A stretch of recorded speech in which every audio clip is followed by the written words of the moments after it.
session, we are going to see about data preprocessing in Python. First, we are supposed to go the libraries for the data preprocessing. First library we are including is pandas. So import pandas as PD given to the data frame. So using that data set, we are just going to read the information. So we are going to execute it. First command. So the first library pandas is being imported to the code. Second one, we are going to read the data set as the data set of form data.csv, reading the data set from the method of read underscore csv and storing it in the variable of data frame df. So df is equal to pd dot read underscore csv of the particular data set. So once the data set has been read, we can able to visualize it as a normal DF. So this data set contains country, age, salary, purchased. Out of this, it has 10 records, 10 rows, and the features associated with this data set is going to be country, age, salary, purchased. So country's age, salary is going to be the independent variable and purchase is going to be the dependent variable. So when we can able to frame what is the shape of the data set, the data of this shape of the data set is going to be 10,4. 10 represents the number of rows or the records found in that particular data set, and 4 is number of features associated with that particular data set. Here the features are country, shape, country, age, salary and purchased. So once we have been identified the shape, we can able to find the we can able to split the data set as dependent variable and the independent variable. So here the independent variables are country, age, salary. So this can be able to be split as x variable. So here the quoted information is x is equal to the data frame having the independent variables country, age, salary dot values. These values are associated for the x variable. So once the variable has been splitted up, I can able to print those values as an array elements.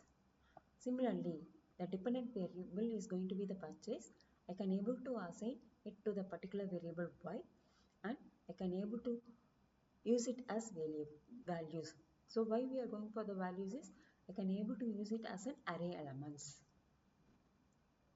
So the array elements of y, that is purchased is yes or no, have been split up. So once this has been done, we can able to check for the missing values. To check for the missing values, we are just going to make use of the library from the sklein. Sklein dot input simple imputer. So we are making use of the numpy for having the arrays to be calculated. So imputer with simple imputer. So we are going to find the missing values. So missing values here from the data set, the missing values are NAN. So this is going to be the one of the missing value in salary. The other one is NAN. So here the two rows can be removed from the data set. So this is not the appropriate way of removing missing elements. The other way is you can make use of mean median mode to be calculated for those elements having, for those columns having the missing values. So we are making use of the simple imputer to finding out the missing values and replacing that in the strategy of mean mode. So using the calculation of mean for the particular column, we are assigning the values to those missing elements. So the statement is we are having the imputer, the variable that can able to hold the values, the missing values can be replaced by the mean calculation. So this imputer can able to be make use of the fit method for the x variable for all the columns starting from for the x is going to be the independent variables, calculating for all the independent variables, and it have to be started with 1 and ended with 3. So we are making use of the first row. So it starts from 0, 1, 2 and 3. So you are not going to have the 3 before 3. It is the third one is not included. So we are having the missing values to be replaced with the mean mode for the age and the salary, the first and the second. Okay, so I'm incorporating the library simple import, and once the library has been imported, I can able to utilize or calculate the missing values using mean mode. Once the mean mode has been calculated, I can able to fit the x value using the imputer dot fit method, and this can able to be transformed. The actual calculated values can be able to be transferred to the original x variable. So once it has been transformed, I can able to print the value of x.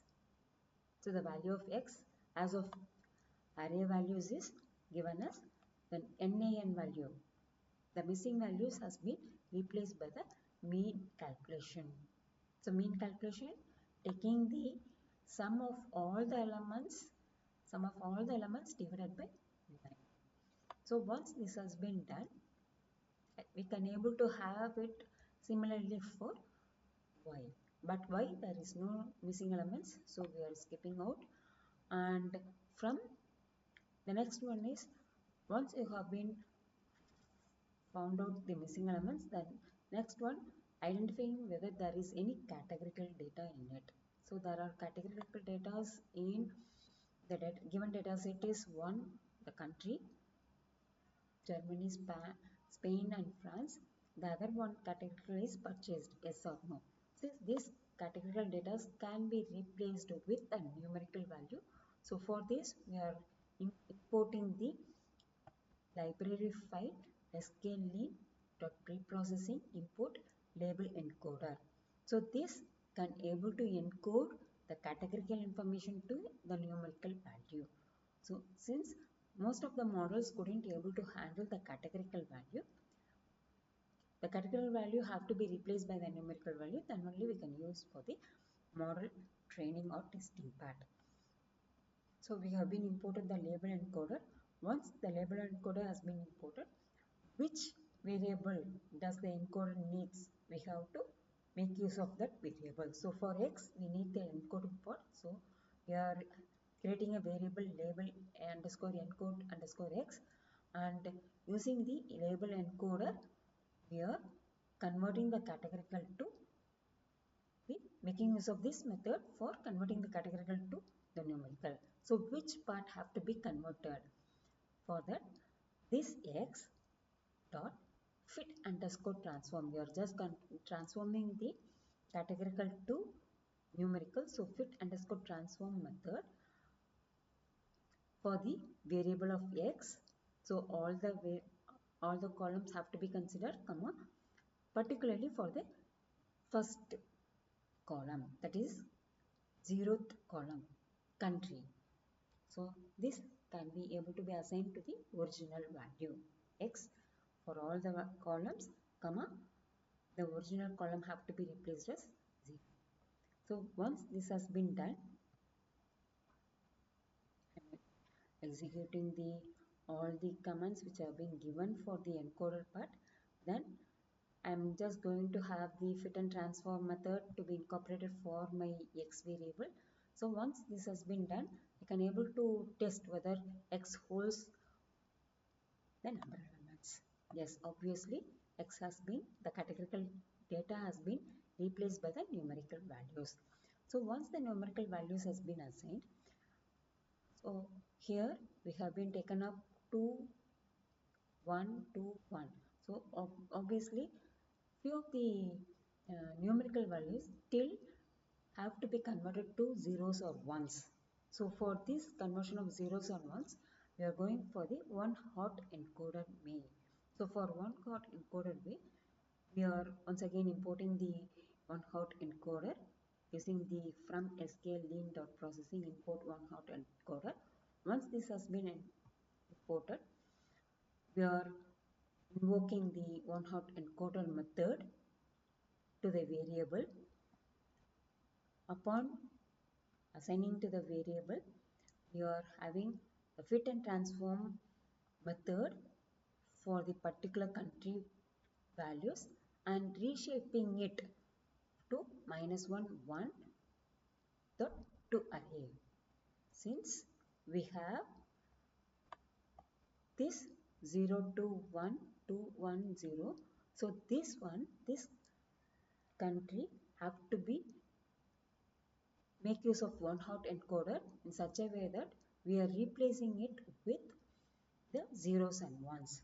So we are making use of the one hot encoder to make it use for the model as conversion of zeros and ones. So the one hot encoder method have been transformed to making use of 0 1 0 for the country values. So we have been reshaped to -1 1. Since we are making use of only one column, the actual value to be given is -1 and 1. So all these elements have been converted to an array part where we can able to easily make the computation part. Similarly, the dependent variable y is also a categorical value. This have to be transferred to a numerical value using label encoder. We are converting the categorical to numerical. So creating a label encode y variable and making use of the label encoder for method for it, and using fit and transform method and transforming that way to a numerical value. So this on execution, we are implementing the label encoder for y and converting the categorical to numerical. On conversion, we can test. So all are being replaced with zeros and ones. Since yes or no, no has been replaced by 0 and yes is going to be replaced by 1. So we up to this we have been seeing how we can able to download the data set, use the data set and finding the missing values, and how to convert the categorical data to numerical data. After converting that categorical data into numerical data, finding whether we have more than two classes of information. Apart from more than two classes of information, those have to be converted into zeros or ones. So after this, we are just going to split the given data set into training set and testing set. This is most important for every model to be tested, model to be developed. So for this, we are going to import the train test split. So this has been taken from sklean.model_selection. From this, we are importing train test split. So when you are using this, we are going to utilize the methods that are incorporated under the particular model selection. Upon importing the library, we can able to make use of the train test split method that uses the dataset x comma y. X is going to be the independent variable and y is going to be the dependent variable, and test size is going to be 0.2, which is nothing but we are going to consider the test size going to be 20% and the training set is going to be the 80%, and the random state is equal to 0, which is going to be the seed form of all the values, intermediate values, which is going to be the 0. Since why we are assigning it to 0 is for every iteration, for whatever the values, for whatever the execution we are going to perform, it is going to retain the default value for all the types of execution. So the random state is 0, and this train test split is going to return 4 values: test x train, x test, y train, and y test. So we are having a train test split method such a way that passing the data set and fixing the test size. So fixing the test size is depending upon the developer who make use of the data set. So it can be able to 50-50 or 80-20 or 70-30 depending upon the model design, and fixing the random state to be 0, since for every iterations or for every values to be executed we can able to have the default value, same value. So on importing this, we can able to run the train test split method so that we can able to have 80% for training and 20% for testing. So we can able to test it with is, so array having 80% of this, and we can able to have 20% for testing x test. Similarly for y train, we have 80% for training and 20% for testing. The next step is the important is here feature scaling. So the purpose of scaling is, so most of the variables do dominate when they have the higher value. So to avoid that dominance, we are going for the standard scalar factor. So for this, we are going to import the standard scalar from the scaling.preprocessing. So upon importing the library, we are just making use of the standard scalar method for our code. So once this has been imported, we can able to make use of the fit transform for the x variable of x train. For x train, we are going to have the standard scalar method to have fit and transform, so that I can able to scale the larger values can able to be ranged for a particular set of values. So we are just going to have a normalization factor. Similarly for x test, we can able to just transform the original value to the scaling method. So upon that conversion, we can able to check whether they have been scaled or not. So previously it was in the range of 102, 40, 37, 27, and the other salary value is this. Here upon transformation, upon scaling, we have the scaling factor of this for the particular value. So x test, similarly for x test, we can able to have the scaling factor of this. So as a recap, we have performed. The first one is we have to suppose to import the libraries, and we have been separated the dependent and independent variables, and we have been checked for any missing values, and once we found the missing values, we have to handle the missing data by mean, and after finding the missing values, we are checking for the any categorical data to be there or not. If categorical data is there, we have to replace it with the numerical data and split the data set for training and testing. So for training, we can able to have 80%, and for testing we can able to have 20% of that. And the last data pre-processing is the feature scaling, where we are having a scaling factor to be done in order to normalize the data, in order to avoid the variables dominant over to the other variable. We are using the feature scaling method. So from this, we can able to know about the various data pre-processing that can able to be happened in for a machine learning algorithm.